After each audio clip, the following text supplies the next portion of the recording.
बहुत बहुत स्वागत है आप सभी का आपके अपने YouTube channel Shukla study point में। मैं शिवम शुक्ला आप सभी दोस्तों का हार्दिक स्वागत करता हूं।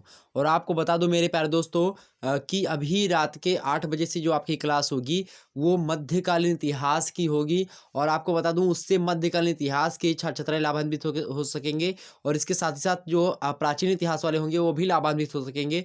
तो आप लोगों को क्लास जरूर अटेंड करिएगा। अभी रात के 8 बजे से क्लास होगी। ओके, चलिए आज की जो वीडियो है आपकी,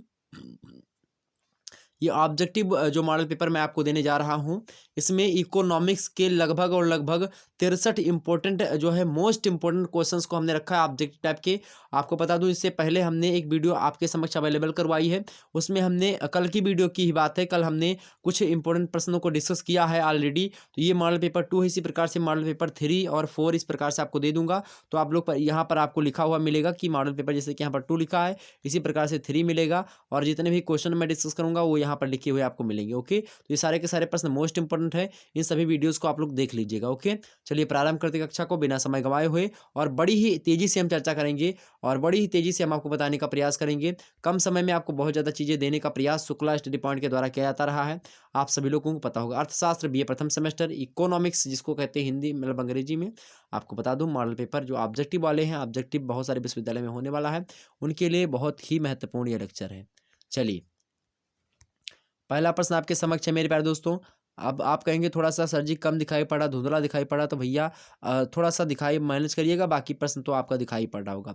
निम्नांकित में से कौन उत्पादन फलन से संबंधित अर्थशास्त्री नहीं है? प्रश्न क्या है? निम्नांकित में से कौन उत्पादन फलन से संबंधित अर्थशास्त्री नहीं है? ऑप्शन है प्रोफेसर काब, बी है प्रोफेसर डगलस, सी है प्रोफेसर सैमुअल्सन और डी है प्रोफेसर मार्शल। करेक्ट आंसर इसका क्या होगा मेरे प्यारे दोस्तों?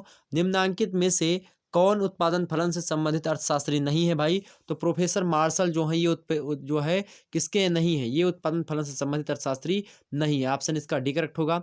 अगला प्रश्न आपके समक्ष है, पैमाने की विचारधारा है कैसी है?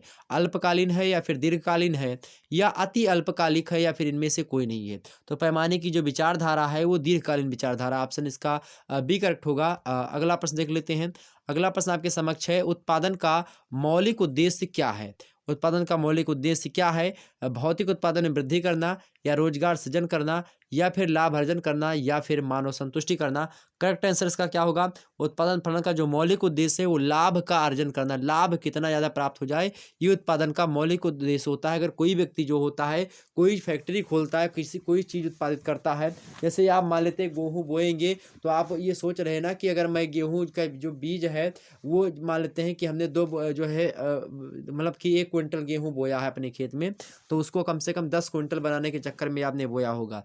मतलब उससे लाभ ही कमाने के लिए आपने जो है कुछ भी उत्पादित किया है। या कोई फैक्ट्री जो है या फिर कोई भी व्यक्ति है, मैं वीडियो बना रहा हूँ तो हालांकि मेरा उस लाभ का पर्पज नहीं है, मेरा आप लोगों को एक प्रकार से पास करवाने का पर्पज है कि आप लोग जो है बहुत सारे जो है यूनिवर्सिटी के पेपर चल रहे हैं, आपको गाइड वगैरह या फिर जो सीरीज है वो नहीं मिल पा रही है, इकोनॉमिक्स की खास करके नहीं मिल पा रही होगी। मैं उसी लिए बड़ी मेहनत कर रहा हूँ आप लोगों के लिए। इन सभी प्रश्नों को इकट्ठा करने में बड़ा टाइम लगता है, आपको ये पता होना चाहिए। और मैं एक प्रकार से आपको बिल्कुल फ्री में यूट्यूब पर सारी चीज़ें देने का प्रयास करता हूँ, कहीं पर कुछ इसीलिए नहीं भी पढ़ा रहा हूँ कि आपको कोई चार्ज ना लग जाए। ओके, क्योंकि यहाँ पर मैं फ्री हूँ एकदम से। जब ऐप वगैरह बन जाता है उसमें तमाम सारे लोगों को देना रहता है, तो इसीलिए वहाँ पर लेना पड़ता है सभी टीचर्स को। बट मैं एकदम से फ्री में यूट्यूब पर आपको पढ़ा रहा हूँ। हालांकि जब ऐप वगैरह भी बनवाऊँगा तो आपको बता दूँ कि उसमें मेरे जो फीस होगी वो ज़्यादा नहीं रहेगी, वो थोड़ी सी फीस रखूँगा ताकि वो सभी लोग आप दे ले जाएँ। जैसे कि आपकी 100 रुपये रख दी जाए या 150 रुपये हो जाए, बस इतने में इतना तो सभी लोग दे देंगे ना। आप पूरा का पूरा कोर्स उसी में आपका ख़त्म कर दिया जाए तो ये कैसा रहेगा? शुरू से अंत तक कुछ मॉडल पेपर उसी में दे दिए जाएंगे। तो चलिए, हालांकि वो अलग की बातें हैं, जब चर्चा करेंगे तब देखेंगे उसके बारे में। हम सेकंड सेमेस्टर वगैरह में हो सकता है आपको ऐसी व्यवस्था दी जाए। ओके, तो क्या ऐसी व्यवस्था दी जाए आप लोग भी बताने का प्रयास करेंगे। अगला प्रश्न है आपके समक्ष, परिवर्तनशील अनुपात के नियम का संबंध। परिवर्तनशील अनुपात के नियम का संबंध क्या होता है? ऑप्शन ए है दीर्घकाल का होता है, ऑप्शन बी है अल्पकाल व दीर्घकाल दोनों से होता है, या सी है अल्पकाल से ही होता है, ऑप्शन डी है उपरोक्त किसी से नहीं होता। करेक्ट आंसर इसका क्या होगा? तो परिवर्तन, क्या प्रश्न है, परिवर्तनशील अनुपात के नियम का जो संबंध है ना मेरे प्यारे दोस्तों, वो अल्पकाल से होता है। किससे होता है? अल्पकाल से होता है। परिवर्तनशील जो अनुपात होता है वो अल्पकाल से संबंध रखता है। ऑप्शन इसका सी करेक्ट होगा। आपको बता दूं कि जो है आप शुक्ला शुक्ला स्टडी पॉइंट जो है एक जो है हमारे जो है वो है आपका क्या बोलते हैं उसको, Instagram ID Shukla study point, उसको आप लोग सभी लोग फॉलो करिए। जितने भी लोग हमारे साथ जुड़ चुके हैं, देख रहे हैं हमको, सभी लोग शुक्ला स्टडी पॉइंट जो है इंस्टाग्राम आईडी मेरी है उसको फॉलो कर लीजिएगा, शुक्ला स्टडी पॉइंट। ओके, अगला प्रश्न आपके समक्ष है, जब वहाँ पर जानकारी भी आपको देती जा रही मतलब कि दी जाएगी, तो आप लोग जो है उसको जो है फॉलो कर लीजिएगा।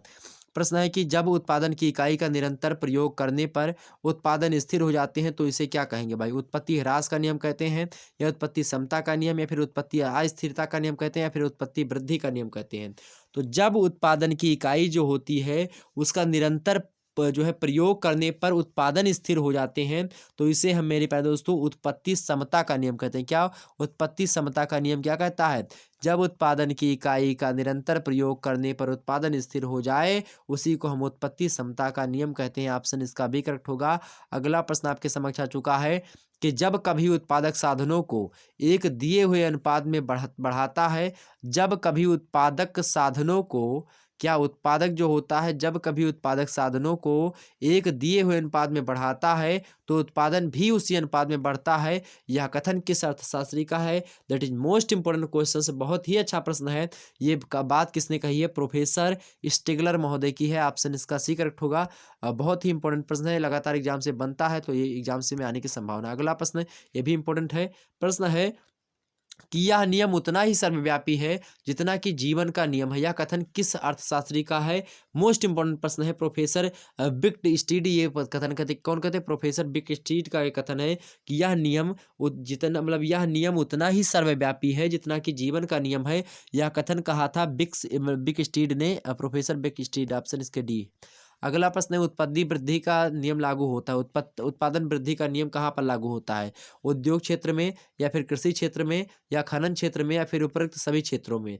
तो उत्पादन वृद्धि का जो नियम होता है वो कृषि क्षेत्रों में, उद्योग क्षेत्रों में, खनन क्षेत्रों में, सभी में लागू होता है। ऑप्शन इसका डी करेक्ट होगा। अगला प्रश्न आपके समक्ष है। अगला प्रश्न है कि पैमाने का प्रतिफल द्योतक है। पैमाने का प्रतिफल द्योतक क्या होता है? अल्पकालीन धारणा है, या फिर दीर्घकालीन है, या फिर दोनों है, या फिर इनमें से कोई नहीं है? तो भाई जो पैमाने का प्रतिफल जो होता है वो दीर्घकालीन धारणा होता है। ऑप्शन इसका भी है, दीर्घकालीन जो है धारणा का द्योतक है। अगला प्रश्न आपके समक्ष है, पैमाने के घटते प्रतिफल के कारण, पैमाने के घटते प्रतिफल के कारण है क्या? बाह्य बचतों का अंत होना, या फिर उत्पादन की आंतरिक बचतों का अंत होना, या फिर अपव्ययों का उद्गम, या फिर उपरोक्त सभी? तो इसका करेक्ट आंसर क्या होगा भाई? जब भी आपको एग्जाम से मैं बता दूं, एग्जाम से मैं आपको बता दूं, जब भी यहाँ पर है लिखा होगा, हा कभी अंत में लिखा हो और हा के पीछे जो है अंग बिंदी लगी हो, मतलब कि ये वाली बिंदी लगी हो, तो आप समझ जाइएगा कि ये बहुवचन वाला शब्द है। और जब भी बहुवचन में आपसे ऑब्जेक्टिव में प्रश्न पूछेगा, और या तो क्वेश्चन ही गलत मान लिया जाएगा अगर बिंदी वगैरह नहीं रखेगा एग्जाम्स में, तो वो नहीं रखा है तो आप समझिएगा जहाँ पर है लिखा है ना, तो है जब भी लिखा है तो आपका D option is right answer होगा। हमेशा जान लीजिएगा, जैसे पैमाने के घटते प्रतिफल का कारण है लिखा है, कारण है लिखा होता तब एक होता, है लिखा है इसीलिए क्या है भाई, ये सभी कारण होंगे। ओके, ये बात ध्यान रखेंगे। तो यहाँ पर देख, बाह्य बचतों का अंत बिल्कुल, उत्पादन की आंतरिक बचतों का अंत, और अपव्ययों का उद्गम, ये सभी होंगे। ऑप्शन इसका डी करेक्ट होगा। ओके, तो ये बात ध्यान रखेंगे। किसी चीज़ का कारण पूछा जाए, विशेषता पूछी जाए, और किसी चीज़ के जो है परिणाम को बताया जाए, किसी चीज़ की और भी जो है और चीज़ों को बताया जाए, विशेषता या गुण क्वालिटी बताई जाए, ठीक, लाभ हानि बताई जाए, तो इन सभी में क्या होता है, प्रकार बताया जाए, तो ये सब अनेक प्रकार के होते हैं। चूँकि तो आपको समझ आई कि हाँ ये डी ही होगा। ठीक, ये बात ध्यान रखेंगे। अगला प्रश्न है, पैमाने के बढ़ते प्रतिफल के प्राप्त होने के कारण है। अब इसमें भी देखिए, है यहाँ पर है, आप आंख मूंद करके ऑप्शन डी लगाइएगा, यही करेक्ट आंसर इसका भी होगा। देखिए, पैमाने के बढ़ते प्रतिफल के प्राप्त होने के कारण क्या? श्रम विभाजन बिल्कुल होता है, विशिष्टीकरण भी होता है, साधनों की अविभाज्यता भी होती है। ये डी वाला करेक्ट आंसर बिल्कुल होगा। अगला प्रश्न आपके समक्ष है, औसत स्थिर लागत वक्र। अवसर मतलब कि औसत स्थिर लागत वक्र जो है, ऑप्शन ए सदा यक्ष अक्ष के समांतर होता है, समानांतर होता है, यह सदा वायु अक्ष के समानांतर होता है। बी ऑप्शन, सी ऑप्शन है किसी भी आकार का हो सकता है, या डी है सदा नीचे की ओर होता है। तो भाई जो औसत स्थिर लागत वक्र होता है वो हमेशा नीचे की ओर होता है। ऑप्शन इसका डी करेक्ट होगा। अगला प्रश्न देखिएगा, अगला प्रश्न आपका है कि दीर्घकालीन औसत लागत वक्र। दीर्घकालीन लागत मतलब कि दीर्घकालीन जो होता है औसत लागत जो वक्र होता है वो मेरे प्यारे दोस्तों लागत वक्र, ऑप्शन ए है सभी अल्पकालिक औसत लागत वक्र को सदैव इसके न्यूनतम बिंदु पर स्पर्श नहीं करेगा, बिल्कुल सही है ये। अगला है कि फर्म का नियोजन वक्र कहा जाता है, ये भी ठीक है। अगला 4 आकार का होता है, बिल्कुल होता है, ऑप्शन ये भी सही है। तो ऑप्शन इसका ऊपर सभी करेक्ट आंसर ही होगा, ऑप्शन इसका डी। ओके, तो ऑप्शन इसका कौन सा होगा? डी वाला right answer. Okay, D, D is right answer. अगला प्रश्न आपके समक्ष है, सीमांत लागत वक्र औसत लागत वक्र को किस बिंदु पर काटता? तो सीमांत लागत वक्र जो होता है वह औसत लागत वक्र को किस बिंदु पर काटता है? तो सीमांत लागत वक्र औसत लागत वक्र को जो है किस बिंदु पर काटता है भैया? तो वो काटता है जहां औसत लागत न्यूनतम होगी वहीं पर काटेगा। न्यूनतम कहाँ पर है? बी में दिया है, ऑप्शन इसका बी करेक्ट होगा। अगला प्रश्न देख लीजिएगा। अगला प्रश्न आपके समक्ष है भाई, अगला प्रश्न आपके समक्ष आ चुका है। प्रश्न क्या है कि किसी वस्तु की एक निश्चित मात्रा का, किसी वस्तु की एक निश्चित मात्रा का उत्पादन करने पर फर्म को जितना व्यय करना पड़ता है उसे कहते हैं, उसे क्या कहते हैं भैया? उसे कुल लागत कहते हैं। क्या कहते हैं? कुल लागत कहते हैं। किसी वस्तु की एक निश्चित मात्रा का उत्पादन करने पर फर्म अर्थात कंपनी को जितना व्यय करना पड़ता है उसे कुल लागत कहते हैं। भाई जितना, जैसे अब कौन तो खर्चा है आपका, ऐसे एक कपड़ा बनाना, तो कपड़े बनाने में कितना आपको मेहनत लगी, या फिर आप मान लेते हैं कि आपने चाय बना, तो चाय बनाने में आपको लागत कितनी लगी, तो वही क्या हो जाएगा? आपका कुल लागत हो जाएगी। सिंपल है। अगला प्रश्न है, यदि उत्पादन में वृद्धि होती है तो इन जो है, हाँ, यदि उत्पादन में वृद्धि होती है तो इन मदों पर किया गया व्यय भी क्या हो जाता है? कम हो जाता है, परंतु लागतों का उत्पादन पर प्रभाव पड़ता है। कैसा पड़ता है? प्रत्यक्ष पड़ेगा या अप्रत्यक्ष पड़ेगा या परिवर्तनशील? यदि उत्पादन में वृद्धि होती है, किसी भी उत्पादन में अगर वृद्धि होती है तो इन मदों पर क्या मतलब कि किया गया व्यय, इन मदों पर किया गया जो व्यय होता है, उत्पादन जिस जोन सा उत्पादन आपने किया है उस पे उसके मदों में किया गया जो व्यय होता है वह कम हो जाता है अगर उत्पादन में वृद्धि हम करते हैं तो, परंतु लागतों का उत्पादन पर क्या प्रभाव पड़ेगा? जो लागत है ना उसका उत्पादन पर क्या प्रभाव पड़ेगा पूछा जा रहा है, तो प्रत्यक्ष प्रभाव पड़ेगा। ऑप्शन इसका जो है ए करेक्ट है। अगला प्रश्न देखिएगा। अगला प्रश्न आपके समक्ष आ चुका है कि स्थिर लागत वह लागत होती है। प्रश्न क्या है कि स्थिर लागत वह लागत होती है जिसकी कुल राशि क्या, औसत मतलब स्थिर लागत वह लागत होती है जिसकी कुल राशि अल्पकाल में मतलब उत्पादन की मात्रा में परिवर्तन होने पर भी पूर्णतः अपरिवर्तित रहती है। यह कथन किस अर्थशास्त्री का है? बड़ा ही मोस्ट इंपोर्टेंट प्रश्न है। तो यह कथन का किसने कहा? प्रोफेसर बेन महोदय ने कहा। क्या कहा? कि स्थिर लागत वह लागत होती है जिसकी कुल राशि अल्पकाल में कम समय में उत्पादन की मात्रा में परिवर्तन होने पर भी पूर्ण रूप से अपरिवर्तित रहती है, वही होती है क्या? स्थिर लागत की अपरिवर्तित रहे किसी भी दशा में उत्पादन की मात्रा में अगर हम परिवर्तन भी करते हैं तो कुल राशि अल्पकाल में कम समय में उत्पादन की मात्रा में परिवर्तन भी कर दे तो पूर्ण रूप से वह अपरिवर्तित रहती है, वही लागत स्थिर लागत होती है। ऑप्शन इसका जो है क्या करेक्ट होगा? ए। प्रोफेसर बेन महोदय ने स्थिर लागत की परिभाषा इस प्रकार से दी है। अगला प्रश्न देखते हैं, यदि उत्पादक को दीर्घकाल में कुल लागत प्राप्त नहीं होती है तो वह उत्पादन कार्य समाप्त कर देगा या आरंभ कर देगा या परिवर्तन कर देगा या फिर उपरोक्त सभी कर देगा। करेक्ट आंसर इसका क्या होगा मेरे प्यारे दोस्तों? तो मेरे प्यारे दोस्तों आपको बता दूं कि यदि उत्पादक को दीर्घकाल में कुल लागत प्राप्त नहीं होती है, उत्पादक को बहुत ज़्यादा समय ले, मतलब कोई उत्पादक है उसने कोई चीज़ उत्पादन की है, अब उसको बहुत ज़्यादा समय हो गया है लेकिन उसकी कुल लागत प्राप्त नहीं होती, जितना उसने लगाया भर्ती लगाई है उतना उसको प्राप्त नहीं हो रही है, तो वह उत्पादन कार्य क्या कर देगा भाई? उत्पादन कार्य मतलब कि समाप्त कर देगा, क्योंकि उसको मुनाफा नहीं मिल रहा तो उत्पादन कार्य क्या कर देगा? उत्पादक जो है समाप्त कर देगा, मतलब उत्पादन जो है कम बंद कर देगा। ये ध्यान रखिएगा। ऑप्शन है, जैसे कि आपने कोई दुकान खोली चाहे समोसा की, अब मान लेते हैं जितना समोसा बनाने में आपको 10 रुपये आपने एक समोसा बनाने में लगाया और आप जो है 8 ही रुपये में समोसा आपका बिक रहा है, तो आप 2 रुपये घाटे में जा रहे हैं। तो बड़े लंबे समय तक अगर आपने बेचा और आपकी कुल लागत जो है नहीं मिल पा रही, पूंजी जो आप लगाई पूंजी भी नहीं वापस आ रही, तो आप काहे के लिए समोसा बेचेंगे ना? नहीं बेचेंगे ना, जो अपने घर ही दे रहे हैं। तो वही यहाँ पर ये बताया गया है, ठीक? तो समाप्त कर देगा। अगला प्रश्न देखिएगा। अगला प्रश्न, उत्पादन लागत सिद्धांत के प्रतिपादक हैं। उत्पादन लागत सिद्धांत के प्रतिपादक कौन है? उत्पादन लागत सिद्धांत है ये, किसके प्रतिपादक कौन है भाई? प्रोफेसर वाकर या प्रोफेसर मार्शल या प्रोफेसर रिकार्डो? कौन है इनमें से? कौन है भैया? प्रोफेसर रिकार्डो ने उत्पादन लागत सिद्धांत दिया है। ऑप्शन इसका सी करेक्ट होगा, प्रोफेसर रिकार्डो। उत्पादन लागत सिद्धांत। अगला है, उत्पादन लागत है क्या है? उत्पादन लागत है अस्पष्ट लागत या अस्पष्ट लागत या औसत लागत या परिवर्तनशील लागत। तो उत्पादन लागत जो है वो अस्पष्ट लागत होती है। उत्पादन लागत जो है वो अस्पष्ट लागत होती है। किसी चीज़ के उत्पादन करने में जो आपकी जो है पूंजी लगती है उसी को अस्पष्ट लागत या फिर उत्पादन लागत कहते हैं। अगला प्रश्न है परिवर्तनशील लागत शामिल होती, परिवर्तनशील लागत शामिल होती किसमें? अल्पकालीन कुल लागत में परिवर्तनशील लागत शामिल होती है। ऑप्शन इसका ए करेक्ट होगा। अगला प्रश्न देखिएगा, दीर्घकाल में लागत रहती है, कैसी रहती है? परिवर्तनीय रहती है, स्थिर रहती है, या फिर इन दोनों कंडीशन में रहती है? तो दीर्घकाल में जो परिवर्तनीय रहती है, कौन? दीर्घकाल में लागत जो होती है परिवर्तनीय रहती है, परिवर्तित होती रहती है। ऑप्शन इसका ए करेक्ट होगा। अगला प्रश्न, दीर्घकाल में मतलब ज़्यादा समय में अध्ययन का विषय क्षेत्र क्या होता है? अध्ययन का विषय क्षेत्र क्या होता है? सीमांत लागत रेखा या फिर औसत लागत रेखा या फिर दोनों? तो दीर्घकाल में अध्ययन का जो विषय क्षेत्र होता है ये सीमांत लागत रेखा और औसत लागत रेखा दोनों होते हैं। ऑप्शन इसका सी करेक्ट होगा, ए और बी दोनों। अगला प्रश्न है आपका, दीर्घकालीन औसत लागत वक्र होता है। दीर्घकालीन औसत लागत वक्र कैसा होता है भाई? यू आकार का होता है। वो कैसा आकार का होता है? यू आकार का होता है। ऑप्शन इसका बी करेक्ट होगा। अगला प्रश्न है, जिस बाजार व्यवस्था में एक ही प्रकार का लगभग मतलब कि जिस बाजार व्यवस्था में एक ही प्रकार का लगभग एक प्रकार की वस्तु के केवल दो उत्पादक होते हैं वह कहलाती एकाधिकार, अल्पाधिकार या द्वयाधिकार, इनमें से कोई नहीं। तो क्या कहलाएगा भाई? इसको द्वयाधिकार कहेंगे। जी कोई बाजार है, मान लेते हैं उस बाजार व्यवस्था में एक ही प्रकार का जो है लगभग एक ही प्रकार की वस्तु केवल दो व्यक्ति जो है, मान लेते हैं कि कोनो दो ही दुकान है बाजार में, मतलब बाजार में 10-20 दुकान है, उनमें से जो है एक दुकान पे जो है रेड चीफ का जूता मिल रहा है और दूसरे दुकान पर भी जो है उसी रेड चीफ का जूता मिल रहा है, तो उसको कैसा अधिकार कहेंगे?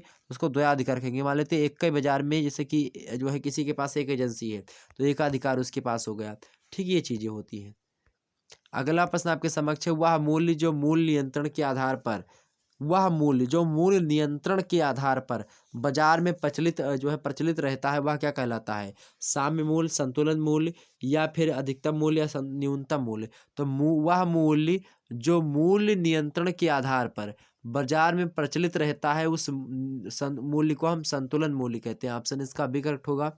अगला प्रश्न आपके समक्ष, जिस फर्म में उत्पादित वस्तु का मूल्य उत्पादन लागत के बराबर होता है, अर्थात मान लेते हैं कि आपने समोसा बनाया, मतलब फर्म माने कंपनी होता है, समझ लीजिए ऐसा। तो मान लेते हैं आपने समोसा बनाया, भट्टी में समोसा बनाया, तो उत्पादन वस्तु हो गई आपका क्या? समोसा। उत्पादित उत्पादित वस्तु आपका समोसा हो गई। अब इसका मूल्य आपका लागत मतलब कि जो समोसे का मूल्य है 10 रुपये है।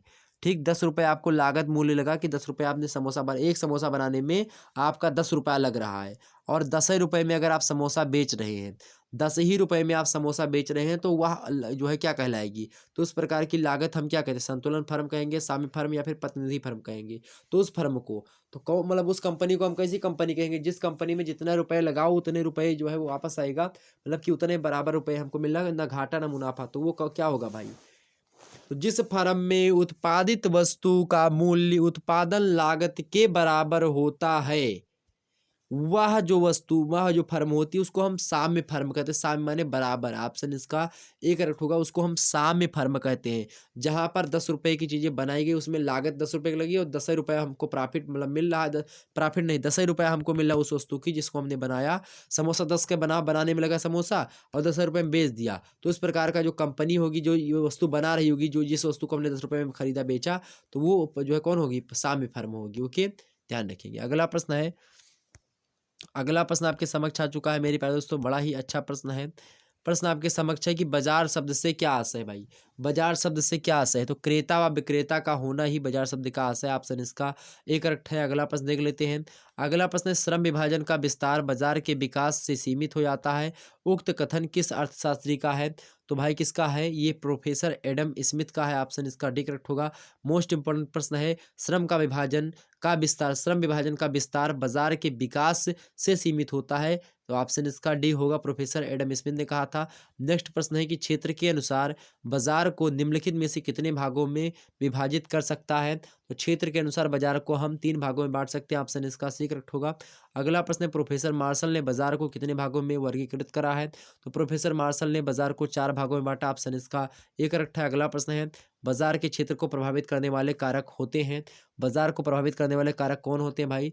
बाजार के क्षेत्र को प्रभावित करने वाले कारक होते हैं आर्थिक कारक कारण या फिर सामाजिक कारण या फिर राजनीतिक कारण या फिर डी जो है उपरोक्त सभी, करेक्ट आंसर इसका क्या होगा? तो बाजार के क्षेत्र को जो प्रभावित करने वाले कारक होंगे कौन होंगे भाई? ये सभी होंगे। आर्थिक कारण भी होगा, सामाजिक कारण होगा, राजनीतिक कारण भी होंगे।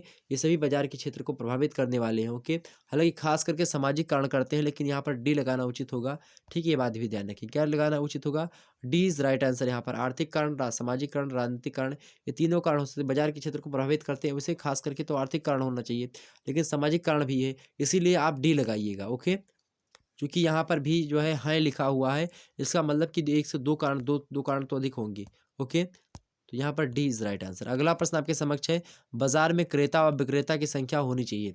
बाजार में क्रेता व विक्रेता की संख्या कैसी होनी चाहिए? असंख्य मतलब कि कितनी होनी चाहिए भाई? असंख्य होनी चाहिए, उसकी कोई गिनती नहीं होती है। असंख्य माने होता है जिसकी कोई संख्या ना हो।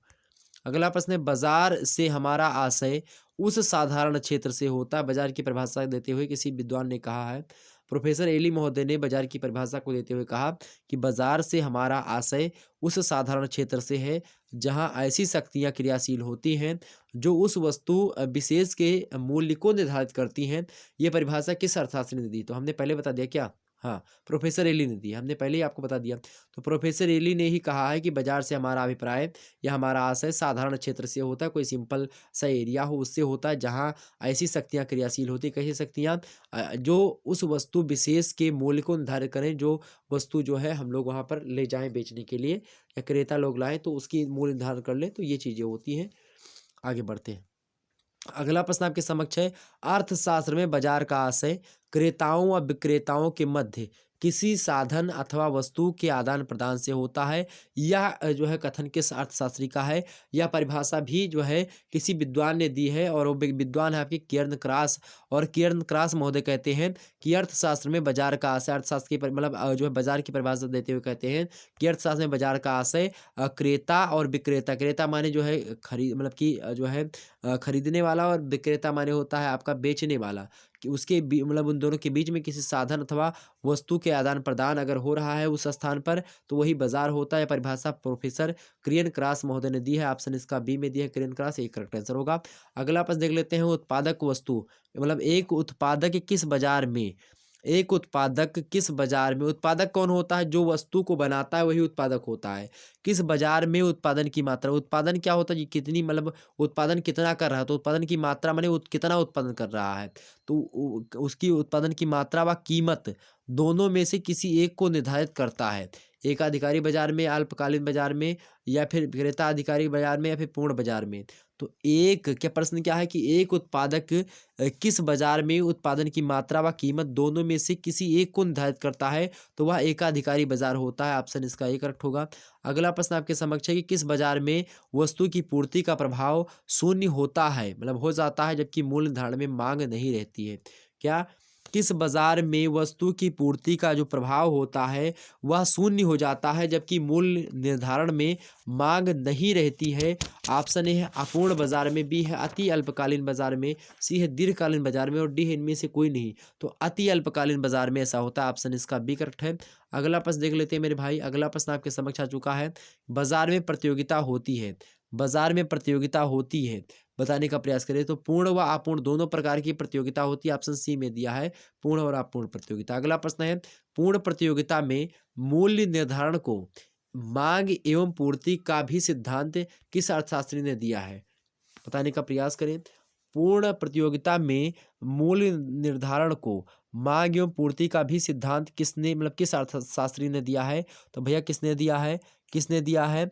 तो दिया है प्रोफेसर मार्शल महोदय ने। मांग एवं पूर्ति का जो सिद्धांत है वह पूर्ण प्रतियोगिता में देने वाले विद्वान है आपके प्रोफेसर मार्शल। ऑप्शन ए में दिखाई पड़ रहे हैं, option A is right answer. Okay, अगला प्रश्न देखते हैं।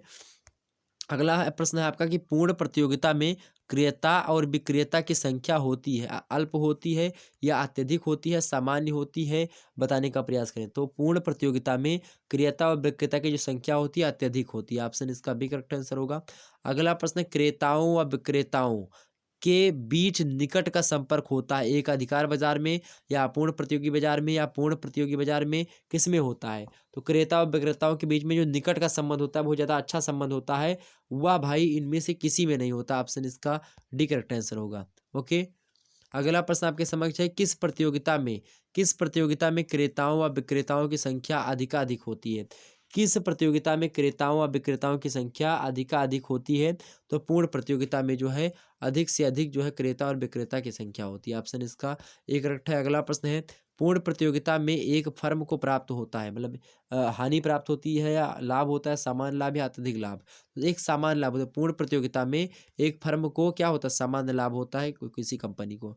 अगला प्रश्न है, उद्योग ऐसी जो है फर्मों का समूह होता है। उद्योग ऐसी फर्मों का समूह होता है जो एक वस्तु का उत्पादन करती है, या कथन किसका है? तो ये कथन कहा है किसने? उद्योग की परिभाषा देते हुए कहा है कि उद्योग जो है ऐसे फर्मों का समूह होता है जो एक वस्तु का उत्पादन करती है। जो है यह कहा है प्रोफेसर श्रीमती जॉन रॉबिन्स जो है उन्होंने कहा है। ऑप्शन बी में है professor Shrimati John Robbins, option B. अगला प्रश्न है आपका कि फर्म की अधिकतम लाभ की अवस्था का विश्लेषण किसने किया? फर्म की अधिकतम लाभ की अवस्था का विश्लेषण किया जाता है, किसके द्वारा किया था? कुल आगम था कुल लागत रेखाओं के द्वारा साम्य विश्लेषण, या फिर औसत सीमांत रेखाओं के द्वारा साम्य विश्लेषण, या फिर इन दोनों के द्वारा? बताने का प्रयास करें। तो भाई ये दोनों करेक्ट आंसर हो गया, ऑप्शन ए और बी दोनों। ओके, अगला प्रश्न आपके समक्ष आ चुका है, मोस्ट इंपोर्टेंट प्रश्न है। फटाफट से एक बार वीडियो को लाइक और शेयर कर दीजिएगा, जितने भी लोग देख रहे हो हमको फटाफट से। चलिए अगला प्रश्न है आपका, पूर्ण प्रतिस्पर्धात्मक उद्योग में फर्मों का आकार इतना छोटा होता है कि कोई भी फर्म को क्या करे भाई, कोई भी फर्म मूल्य, प्रश्न क्या है, पूर्ण प्रतिस्पर्धात्मक उद्योग में फर्मों का आकार इतना छोटा होता है कि कोई भी फर्म मूल्य को क्या करता है, प्रभावित कर सकती है। तो आप प्रभावित कर सकती है या प्रभावित नहीं कर सकती, या इनमें से कोई नहीं? तो प्रभावित नहीं कर सकती है, ऑप्शन सी करेक्ट आंसर होगा। अगला प्रश्न आपके समक्ष है, दीर्घकाल में उद्योग की प्रत्येक फर्म को पूर्ण प्रतियोगिता दशा में, दीर्घकाल में ज़्यादा समय में पूर्ण मतलब उद्योग की प्रत्येक फर्म को पूर्ण प्रतियोगिता दशा में क्या होता है, लाभ होता है या हानि होती है? क्या होता है? लाभ नहीं होता है, ना तो लाभ होता है और ना ही हानि होती है। ऑप्शन इसका सी करेक्ट होगा। अगला प्रश्न देखते हैं, उत्पादक दीर्घकाल में मांग के अनुसार उत्पादन में कर सकता है, क्या कर सकता है, कमी वृद्धि या फिर दोनों कर सकता है? तो उत्पादक दीर्घकाल में मांग के अनुसार उत्पादन में क्या कर सकता है, कमी भी कर सकता है, वृद्धि भी कर सकता है, अर्थात ये दोनों कर सकता है। ऑप्शन सी करेक्ट होगा। अगला प्रश्न है आपका कि अपूर्ण प्रतियोगिता का विचार सर्वप्रथम किसने दिया? अपूर्ण प्रतियोगिता का विचार सर्वप्रथम किसने दिया मेरे प्यारे दोस्तों? तो श्रीमती जॉन रॉबिन्स ने दिया था अपूर्ण प्रतियोगिता का सिद्धांत। क्या दिया था? अपूर्ण प्रतियोगिता का जो विचार है वह श्रीमती जो है जॉन रॉबिन्स ने दिया। ऑप्शन इसका बी करेक्ट आंसर होगा। अगला प्रश्न है, अपूर्ण प्रतियोगिता में सीमांत औसत जो है आगम से, अपूर्ण प्रतियोगिता में सीमांत औसत आगम से अधिक होता है या कम होता है? सीमांत आगम जो होता है वह औसत आगम से अधिक होता है या कम होता है, सामान्य होता है? तो अपूर्ण प्रतियोगिता में सीमांत आगम जो होता है वह औसत आगम से कम होता है। क्या होता है? कम होता है। ऑप्शन इसका बी करेक्ट होगा। अगला प्रश्न देखते हैं, पुस्तक के रचयिता कौन अर्थशास्त्री हैं? पुस्तक के रचयिता कौन अर्थशास्त्री हैं भैया? जॉन रॉबिन्स जो है पुस्तक के रचयिता है। ओके, ऑप्शन इसका एक करेक्ट है। अगला प्रश्न देखते हैं, निम्नांकित में से कौन सा कथन सही है? तो कौन सा सही भाई? पहला ऑप्शन है आपका कि एकाधिकृत प्रतियोगिता अपूर्ण प्रतियोगिता का विपरीत रूप है, गलत है बिल्कुल। अगला है कि एकाधिकृत पूर्ण प्रतियोगिता का अधिकतम पूर्ण रूप है, ये भी गलत है। अगला एकाधिकार पूर्ण प्रतियोगिता अपूर्ण प्रतियोगिता का ही एक रूप है, बिल्कुल सही आंसर यही होगा, सही है ये। अगला है आपका एकाधिकृत प्रतियोगिता अपूर्ण प्रतियोगिता का न्यूनतम अपूर्णांक है, ये गलत है। तो ऑप्शन इसका सी करेक्ट आंसर होगा। ओके, अगला प्रश्न है आपके समक्ष, एकाधिकार के अंतर्गत क्या होते हैं भाई? तो एकाधिकार के अंतर्गत ऑप्शन ए है, फर्म एवं उद्योग एक ही होते हैं, बिल्कुल होते हैं। ऑप्शन बी है, फर्म स्वयं कीमत निर्धारक होती है, ठीक है, ये भी होता है। नई फर्मों के प्रवेश में प्रभावपूर्ण रुकावटें होती हैं, बिल्कुल। तो ये उपयुक्त सभी शर्तें होती हैं। ऑप्शन इसका डी करेक्ट होगा। अगला प्रश्न देखिएगा, अगला प्रश्न आपके समक्ष है, एकाधिकारात्मक, क्या प्रश्न है, एकाधिकारात्मक प्रतियोगिता का विचार किस अर्थशास्त्री ने प्रस्तुत किया? जो है एकाधिकारात्मक प्रतियोगिता का विचार किस अर्थशास्त्री का है भाई? तो प्रोफेसर चेम्बरलिन ने दिया है। ऑप्शन इसका सी करेक्ट होगा। अगला प्रश्न देख लेते हैं। अगला प्रश्न आपके समक्ष आ चुका है स्क्रीन पर। प्रश्न देखेंगे मेरे भाई, प्रश्न क्या है कि मूल्य विभेद उत्पादक, क्या प्रश्न है आपका? मूल्य विभेद, प्रश्न है आपका मूल्य विभेद उत्पादक किस बाजार में जो है अपना सकता है? अल्पाधिकार में, पूर्ण प्रतियोगिता में, एकाधिकार प्रतियोगिता है, फिर एकाधिकार में?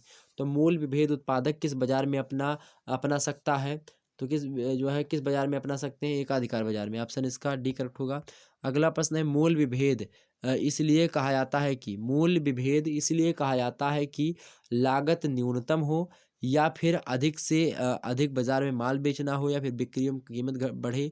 ऑप्शन ये है बिक्री बढ़े और लाभ बढ़े, इसीलिए मूल विभेद जो है इसीलिए कहा जाता है क्योंकि बिक्री बढ़े और लाभ भी बढ़े। ओके। अगला प्रश्न है एकाधिकारी मूल्य के निर्धारण में सामान्यतया एकाधिकारी मूल्य में मतलब एकाधिकारी मूल्य के निर्धारण में सामान्यतया ऊंची लोच पर नीची कीमत एवं नीची लोच पर ऊंची कीमत रखता है, यही इसका करेक्ट आंसर होगा। ऑप्शन इसका ये होगा। अगला प्रश्न आपके समक्ष है एकाधिकारी का प्रमुख उद्देश्य अधिक है। एकाधिकारी का प्रमुख उद्देश्य अधिक क्या है भाई? उत्पादन करना, कीमत वृद्धि करना, लाभ कमाना। तो यही लाभ कमाना होगा। ओके। एकाधिकारी जो होते हैं प्रमुख, इसका प्रमुख उद्देश्य होता है अधिक लाभ कमाना। ऑप्शन इसका बी होगा। अगला प्रश्न है एकाधिकारी किसी ऐसी वस्तु का एकमात्र उत्पादक होता है जिसकी कोई निकट प्रतिस्थापन वस्तु नहीं होती है। जैसे मान लेते हैं कि किसी के पास कोई एजेंसी है, तो वो एजेंसी उसी के पास है, उसके बाजार में पूरे के पूरे, और किसी के पास नहीं है, तो ये एकाधिकारी हो गया। ठीक है। एकाधिकारी किसी एक ऐसी वस्तु का एकमात्र उत्पादक होता है जिसकी कोई निकट प्रतिस्थापन वस्तुएं नहीं होती। प्रतिस्थापन वस्तुएं वह वस्तुएं होती हैं, जैसे मान लेते हैं कि आप गोल्डी मसाला यूज करते थे, अब आ गया भाई आपका जो है राजेश मसाला, अब गोल्डी के स्थान पर आप राजेश का यूज करने लगे, तो ये प्रतिस्थापन वस्तु कौन हो गई आपकी? राजेश जो मसाला है ये आपकी प्रतिस्थापन वस्तु हो गई, चूंकि गोल्डी के स्थान पर आ चुकी है। अब गोल्डी वाले मान लेते हैं 1 रुपए की बेच रहे थे, तो अब ये भी 1 रुपए की बेच रहा है। अब चूंकि माल राजेश वाला अच्छा दे रहा है, गोल्डी वाला कम दे रहा है माल, तो इसमें देखेंगे तो क्या हो जाएगा, ये राजेश बिकना प्रारंभ हो जाएगा, गोल्डी कम बिकेगी। तो ये चीज है। ठीक। अगला प्रश्न है एकाधिकार में क्रेता केवल एक होता है और क्रेताओं की संख्या मतलब कि होनी चाहिए, अधिक, कम, समान या फिर उपरोक्त सभी। तो एकाधिकार में विक्रेता केवल एक होता है। विक्रेता माने जो बेचने वाला होता है वह एक होता है, लेकिन क्रेता की संख्या कैसी होनी चाहिए भैया? क्रेता अधिक होनी चाहिए ना। एकाधिकार में विक्रेता जो है केवल एक होता है, क्योंकि बेचने वाला एक ही है, क्योंकि उसी के पास माल है। तो भाई क्रेता जो होंगी जाहिर सी बात है अधिक होंगी। ऑप्शन इसका ही करेक्ट होगा। अगला प्रश्न है कि जब किसी वस्तु का उत्पादन द्वारा या सरकारी संगठन के द्वारा नियंत्रित होता है, तो जो वह है जब किसी वस्तु का उत्पादन उत्पादन द्वारा किसी वस्तु के उत्पादन के द्वारा या सरकारी संगठन के द्वारा नियंत्रित होता है, तो वह क्या है भाई? सामाजिक अधिकार है, सार्वजनिक एकाधिकार है, या वैधानिक एकाधिकार है, संयोजन एकाधिकार है? तो भाई वो क्या है? तो जब किसी वस्तु का उत्पादन द्वारा जब किसी की वस्तु का उत्पादन द्वारा या सरकारी संगठन के द्वारा नियंत्रित होता है, तो जो वह है वह सार्वजनिक एकाधिकार होता है। ऑप्शन इसका बी करेक्ट होगा। जब सरकार के द्वारा संगठित होगा, नियंत्रित होगा, तो सार्वजनिक होगा, जाहिर सी बात है। अगला प्रश्न आपका है कि एकाधिकार से तात्पर्य है एकाधिकार से तात्पर्य है कि जब संपूर्ण पूर्ति किसी एक उपभोक्ता के नियंत्रण में हो, या विक्रेता के नियंत्रण में हो, या उत्पादक के नियंत्रण में हो, या क्रेता के नियंत्रण में हो। तो इसका करेक्ट आंसर क्या होगा भाई? तो एकाधिकार से तात्पर्य है कि जब संपूर्ण पूर्ति किसी एक उत्पादक के नियंत्रण में हो, किसी एक उत्पादक के। ऑप्शन इसका सी करेक्ट होगा। ओके, ध्यान रख, किसी उत्पादक के नियंत्रण में हो, किसी एक उत्पादक के नियंत्रण में हो। Okay okay. अगला प्रश्न आपके समक्ष है एकाधिकार में केवल वही चीज़ें वस्तु मतलब कि वही चीज़ें वस्तु हैं जिनका विनिमय हो सके। तो वही चीज़ें वस्तु होती हैं जिनका विनिमय हो सकता है, आदान प्रदान हो सकता है। विनिमय माने आदान प्रदान होता है। यह विचार किस अर्थशास्त्री का है भैया? किसने दिया है कथन? तो प्रोफेसर कार्ल मार्क्स का कथन है ये। ऑप्शन इसका सी करेक्ट होगा। एकाधिकार में केवल वही चीज़ें वस्तु हैं जिसका विनिमय किया जा सके। यह विचार जो है प्रोफेसर कार्ल मार्क्स का है। ओके, ये बात ध्यान रखेंगे। तो इतना चीज़ क्लियर हो गई आपकी। आगे बढ़ते हैं। तो यहाँ पर ये हो गया आपका इतिहास मध्य। और आपको बता दूं कि मध्यकालीन इतिहास की अभी क्लास होने वाली है रात के 8 बजे से। आप देखिएगा, उसमें मोस्ट इम्पोर्टेंट 74 प्रश्नों को हमने रखा है। आपको बता दूं एक बार और फिर से बता दे रहा हूँ कि इंस्टाग्राम आईडी मेरी है शुक्ला डिपॉइंट नाम से, उसको आप लोग फॉलो कर लीजिएगा। ओके। और अभी रात के 8 बजे से आपकी क्लास होगी कौन सी? मध्यकालीन इतिहास की। ये मध्यकालीन इतिहास और प्राचीन इतिहास दोनों के लिए इंपॉर्टेंट लेक्चर है, तो आप लोग इसको जरूर देखिएगा। ओके। 74 इंपॉर्टेंट ऑब्जेक्टिव टाइप के प्रश्नों पर चर्चा की जाएगी। मिलते हैं फिर इसी वीडियो में, तब तक के लिए जय हिंद जय भारत। और हमने मेरे प्यारे दोस्तों समझ लिया कितने प्रश्न थे आज की वीडियो के? इसमें 63 इंपॉर्टेंट प्रश्न है। कितने हमने रखा? 63। 63 प्रश्न इंपॉर्टेंट है इसमें, जो इस 63 इंपॉर्टेंट प्रश्नों को हमने इसमें रखा। और आगे भी इकोनॉमिक्स के जल्द ही आपके समक्ष आएंगे पेपर 3, इस प्रकार से पेपर 4 और भी आएंगे। ओके, मिलते हैं नेक्स्ट वीडियो में, तब तक के लिए जय हिंद जय भारत। तब सभी को बहुत बहुत धन्यवाद हमारे साथ जुड़ने के लिए।